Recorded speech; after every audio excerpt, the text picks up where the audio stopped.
കർത്താവിനെ, ഈ സർവശക്തനാകുന്ന ദൈവത്തെ, യേശുവിനെ എങ്ങനെ എനിക്ക് പ്രസാദിപ്പിക്കാം, എങ്ങനെ കൂടുതലായിട്ട് ഈ കർത്താവിനോട് അടുക്കാം? ചില ആൾക്കാർ എന്നോട് പറയുന്നുണ്ട്, പാസ്റ്റർ, എന്നിലുള്ള ദൈവത്തിന്റെ ഫേവർ, ദൈവത്തിന്റെ അനുകൂലത വർദ്ധിക്കുവാൻ ഞാൻ എന്താണ് വ്യക്തിപരമായി ചെയ്യേണ്ടത്? പ്രിയപ്പെട്ടവരെ, ഞാൻ നിങ്ങളോട് പറയട്ടെ, ഈ കർത്താവിനെ മീറ്റ് ചെയ്യാനും ഈ ദൈവത്തെ പ്രസാദിപ്പിക്കാനും ഈ ദൈവത്തിന്റെ മകനാകാനും ഈ ദൈവത്തിന്റെ മകളാകാനും ഈ തിരുവെഴുത്തിൽ എഴുതിയിരിക്കുന്ന സകല അനുഗ്രഹങ്ങളും വ്യക്തിപരമായി നിങ്ങൾക്ക് സ്വായത്തമാക്കാനും ഒറ്റ വഴിയെ ബൈബിളിൽ വെച്ചിട്ടുള്ളൂ: തൻ്റെ ഏകജാതനായ പുത്രനിൽ യേശു ക്രിസ്തുവിൽ പൂർണ്ണ ഹൃദയത്തോടെ വിശ്വസിക്കുക.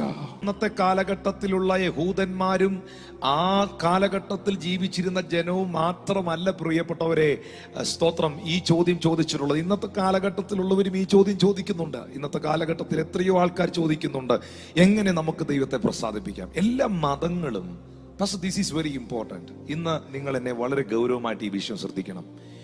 എല്ലാ മതങ്ങളും ശ്രമിക്കുന്നത് അവരവരുടെ ദൈവങ്ങളെ പ്രസാദിപ്പിക്കാൻ വേണ്ടിയിട്ടാണ്. എല്ലാ മനുഷ്യരുടെ ആഗ്രഹം ദൈവം അവരിൽ പ്രസാദിക്കണം, ദൈവപ്രസാദവും ദൈവാനുഗ്രഹങ്ങളും അവർക്കുണ്ടാകണം എന്നുള്ളതാണ്. അതിനായിട്ട് അവർ വിവിധ വഴികൾ സ്വീകരിക്കുന്നു. അവർ വിവിധ കർമ്മങ്ങൾ, ആചാര അനുഷ്ഠാനങ്ങൾ നിർവഹിക്കുന്നു. പക്ഷേ ദൈവമക്കളാകുന്ന നമ്മൾ, സത്യവിശ്വാസികളാകുന്ന നമ്മൾ, ദൈവത്തിന്റെ ജനമാകുന്ന നമ്മൾ, തിരുവെഴുത്തുകളിൽ നിന്നും ആകാശവും ഭൂമിയും മാറിയാലും മാറാത്ത വചനത്തിൽ നിന്നും എങ്ങനെ ദൈവത്തെ പ്രസാദിപ്പിക്കാം, ദൈവത്തിന്റെ പ്രിയ മകനാകാം, പ്രിയ മകളാകാം, അവന്റെ ഫേവർ എങ്ങനെ എന്നിൽ വർദ്ധിക്കാം എന്നുള്ള വിഷയത്തെക്കുറിച്ച് അറിവില്ലാത്തവരാകരുത്.